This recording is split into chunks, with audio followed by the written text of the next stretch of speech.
Radio Lomé, il est 12h30 minutes.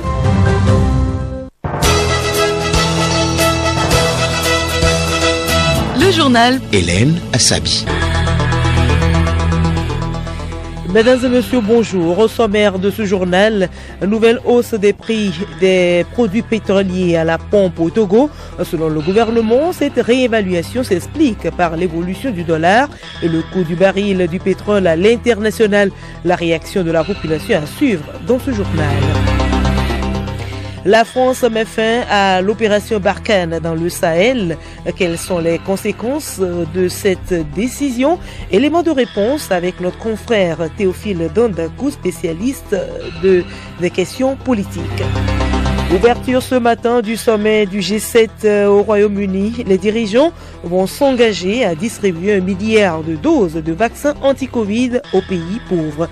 L'objectif est de mettre fin à la pandémie en 2022.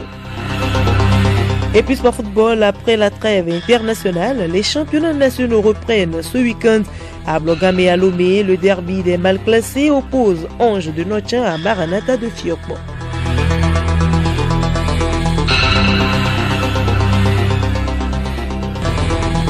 radiolomé.tg.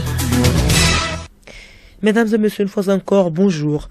Audience à l'Assemblée nationale ce vendredi. La présidente Tchegan Yawa Djigbodi a reçu une délégation de la commission de l'UEMOA conduite par son président Abdoulaye Diop. Les échanges ont porté sur le renforcement des relations entre la commission et le comité interparlementaire de l'UEMOA d'une part et les parlements nationaux d'autre part. Abdoulaye Diop, président de la commission de l'UEMOA au sortir de l'audience.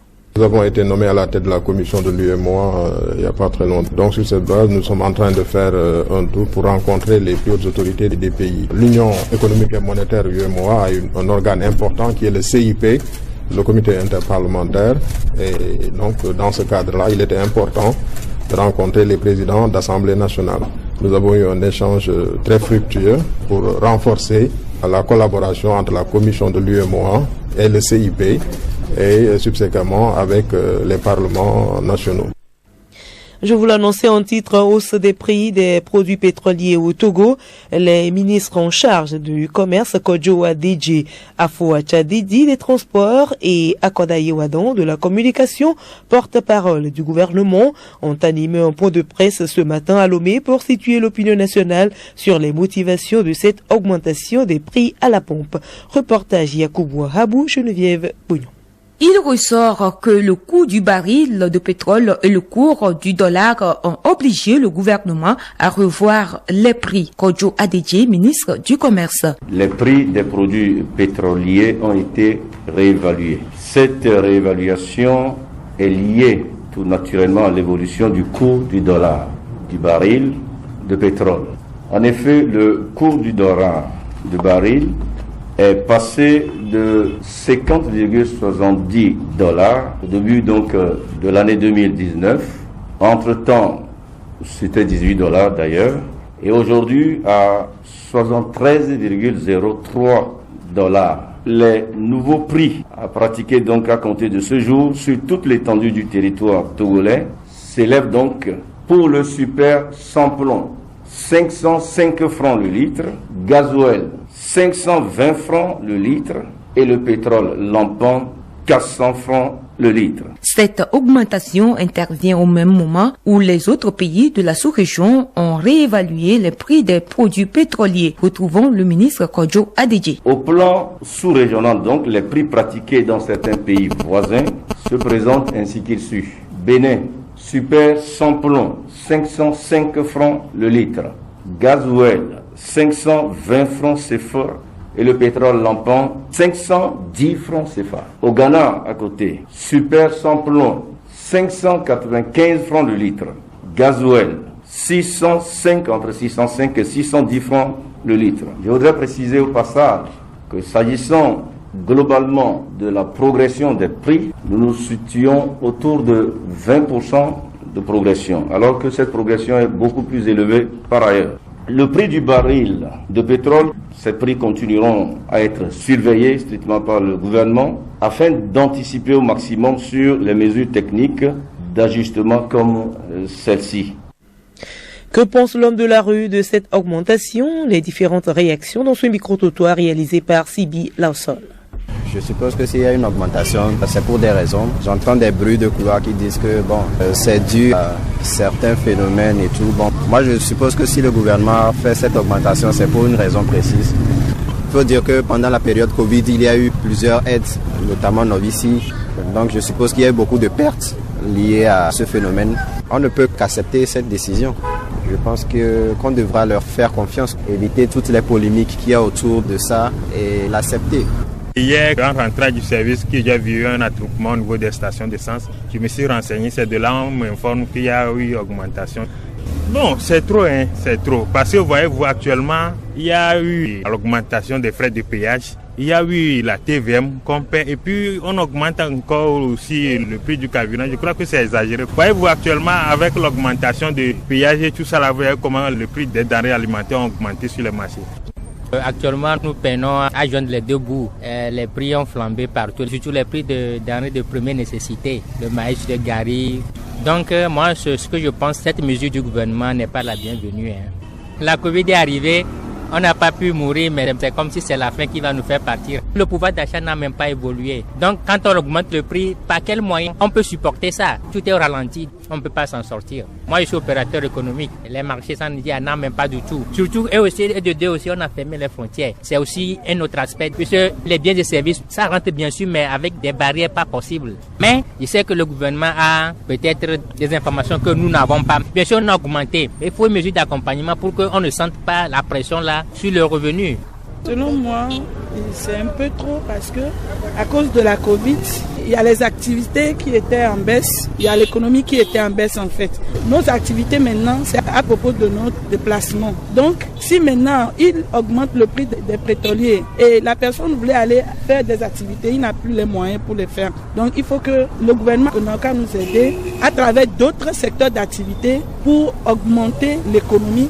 Les salaires n'augmentent pas et le niveau de vie au Togo c'est toujours relevé. Chaque jour on se lève, c'est les prix qui flambent. Et à chaque fois il faut payer. C'est le cas des voitures, le Covid est là, le carburant, la nourriture, on ne comprend rien.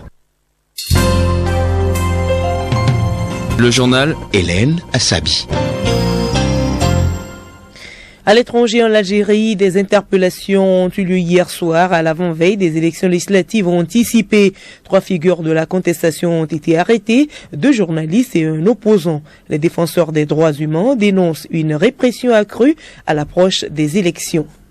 Éthiopie, 30 000 enfants souffrant de malnutrition risquent de mourir dans des zones difficiles d'accès de la région éthiopienne du Tigré, désormais touchée par la famine. C'est ce qu'a indiqué le porte-parole de l'UNICEF.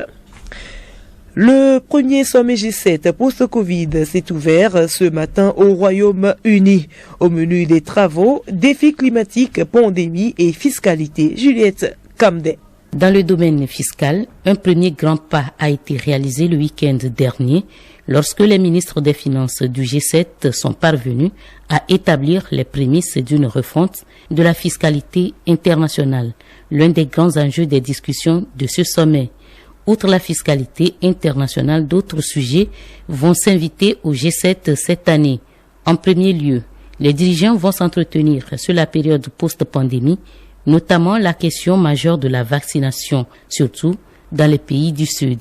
À l'heure où les États du G7 ont largement vacciné leur population, demeure le problème du reste du monde, ou encore de la possibilité de passeports vaccinaux, par exemple. Le virus, soulignent médecins et experts, ne s'arrête pas aux frontières. Les dirigeants du G7 vont s'engager à distribuer 1 milliard de doses de vaccins anti-Covid aux pays pauvres. Il faut également penser à relancer l'économie mondiale largement touchée par la crise sanitaire, mais aussi aborder les sujets de fond post-Covid. En dehors de la pandémie, l'avenir, c'est penser le changement climatique, puisque ces pays du G7 sont aussi ceux qui se sont tous engagés vers la neutralité carbone à l'horizon 2050. Et puis, s'il demeure informel, ce sommet du G7 ouvre la voie à de possibles consensus lors du G20 qui aura lieu en juillet à Venise, en Italie. Merci à vous Juliette Kamdé. Après le Mali et la Centrafrique, le président français Emmanuel Macron a annoncé également la fin de l'opération Barkhane dans le Sahel. Que comprendre de cette décision? Des explications avec notre confrère interrogé ici par Henri Ochocho. Théophile Dandakou, bonjour. Bonjour Henri. On l'a appris mardi, la France a gelé son aide budgétaire et suspendu sa coopération militaire avec la Centrafrique. Paris justifie cette décision par des engagements non tenus des autorités centrafricaines sur le plan politique envers l'opposition que sur le comportement vis-à-vis de la France. Aujourd'hui encore, on vient de l'apprendre, l'opération Barkhane est aussi suspendue au Sahel. Théophile, conséquences immédiates sur la lutte antiterroriste. Rappelons d'abord que le 13 janvier 2021 était le 7e anniversaire de Barkhane au Mali. Les présidents français, burkinabés, maliens, mauritaniens, nigériens et tchadiens ont alors constaté à cet effet que l'opération Barkhane était inefficace face à la menace djihadiste. Malgré des réformes opérées, notamment la conjugaison des efforts des pays engagés, l'augmentation des éléments de Barkhane, l'échec y est toujours constaté. La conséquence immédiate de ces retraits, d'un côté, il y a donc la joie pour ceux qui souhaitaient depuis le départ de la France du continent africain. De l'autre côté, on se pose plutôt des questions. Les djihadistes vont-ils en effet baisser la garde ou trouveront-ils l'occasion de rebondir sur un terrain désormais vierge? Les autorités centrafricaines et maliennes devront donc suivre de près l'évolution de la situation sécuritaire dans leur pays pour parer à toute éventualité. La situation entre Bangui et Paris n'a jamais cessé de s'envenimer depuis la réélection en décembre dernier de Faustin Archange Touadéra. C'est en tout cas un constat. Paris suspecterait l'entourage du président centrafricain d'être à l'origine des violentes campagnes anti-françaises en Centrafrique. Le président français accuse aussi son homologue centrafricain d'être l'otage du groupe russe Wagner, une société militaire russe qui combattrait aux côtés des forces centrafricaines. Est-ce que cela est la raison voilée de cette suspension militaire française avec la Centrafrique? Oui, en vérité, le groupe russe Wagner est une société russe ayant recours au mercenariat. Il a été actif en Syrie et dans d'autres pays des zones de conflit. C'est donc une organisation paramilitaire liée au gouvernement russe. Son action en Centrafrique a inversé les tendances. Rappelez-vous, l'armée tchadienne n'a plus la même mise sur la partie nord centrafricaine, une zone autrefois aux mains des rebelles de la Seleka et autres. La sécurisation de la présidence de la République centrafricaine est aussi assurée par ce groupe. C'est donc un groupe qui est actif dans les recherches et surtout dans l'enquête préventive en Centrafrique. Tout cela appuie la position centrafricaine engagée derrière la Russie au détriment de la France. Les accords de défense et de sécurité signés entre la France et ses anciennes colonies sont donc menacés et non respectés en Centrafrique. La Russie étant un adversaire de taille, on comprend alors le recul de la France. Alors Théophile, cette rupture ne semble pas pourtant être consommée entre les deux capitales. La France n'a pas arrêté l'ensemble de sa coopération avec la Centrafrique.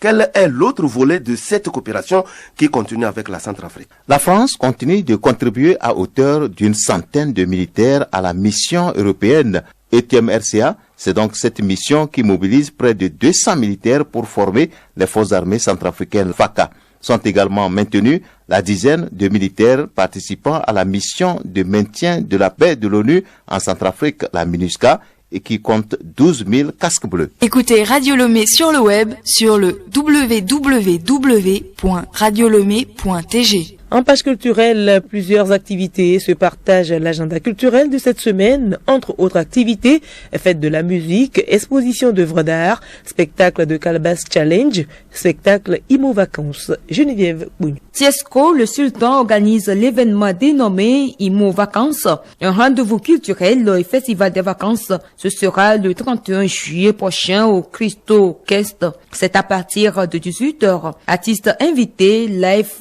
Time, Black Tyke et Black Santana. Autre spectacle, Calebasse Challenge se tient le 9 juillet prochain à 20h à l'Institut français du Togo. Cet événement, grand public aller-retour, traite des sujets comme la situation sanitaire, l'immigration et la violence faite aux femmes, une idée originale de l'artiste comédien slameur menteur ambulant. L'agenda culturel, c'est également la fête de la musique 2021. Chante et gagne un concert à l'Institut français du Togo. Un concours est ouvert pour les artistes résidents au Togo. Avez-vous déjà envoyé votre vidéo pour participer à la fête de la musique édition 2021? Les inscriptions se poursuivent jusqu'au 16 juin prochain. 15 vidéos seront sélectionnées et diffusées le 21 juin de 10h à 15h sur la page Facebook de l'Institut français du Togo. Et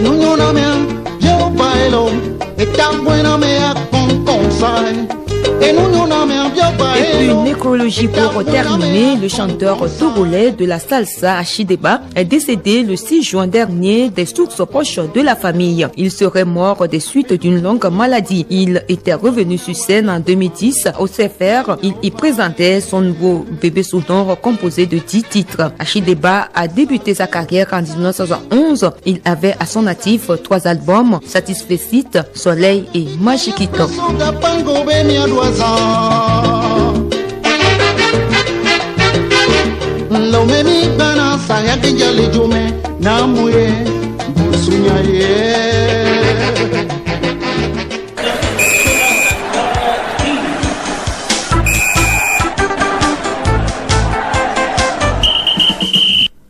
Sport football, les éperviers du Togo sont rentrés au Bercail hier après près de 2 semaines de stage en Turquie. Pendant ce temps, les pensionnaires des championnats nationaux refoulent à nouveau les pelouses ce week-end après la trêve internationale. Henri Ochocho. En première division, on joue pour le compte de la 13e et avant-dernière journée.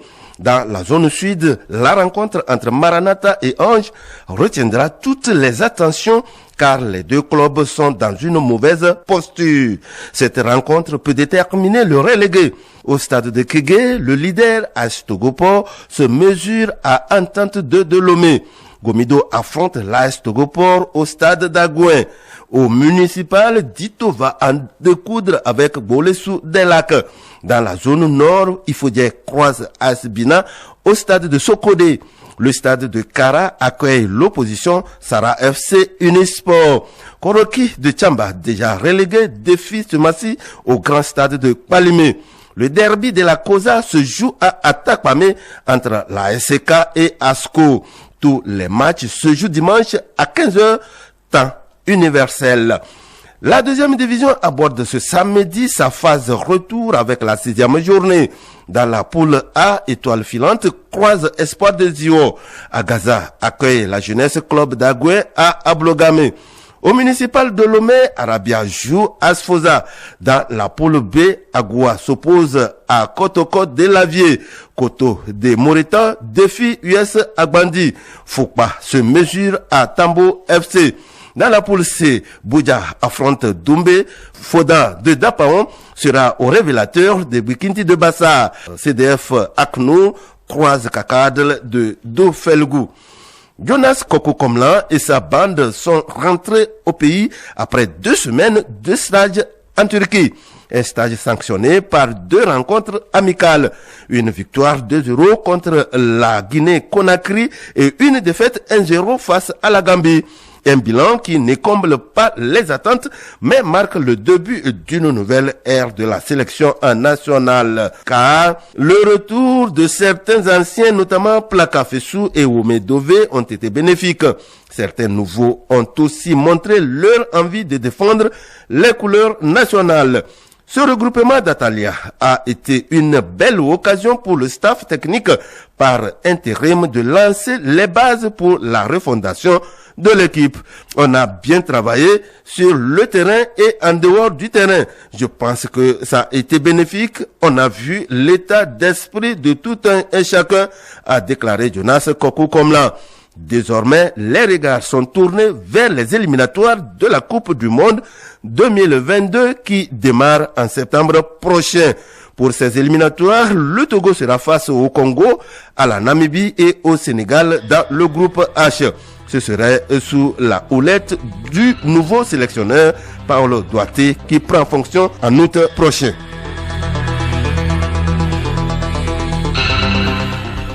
Point final à ce journal, retenez pour l'essentiel qu'il y a une nouvelle hausse des prix des produits pétroliers à la pompe au Togo. Et selon le gouvernement, cette réévaluation s'explique par l'évolution du dollar et le coût du baril du pétrole à l'international.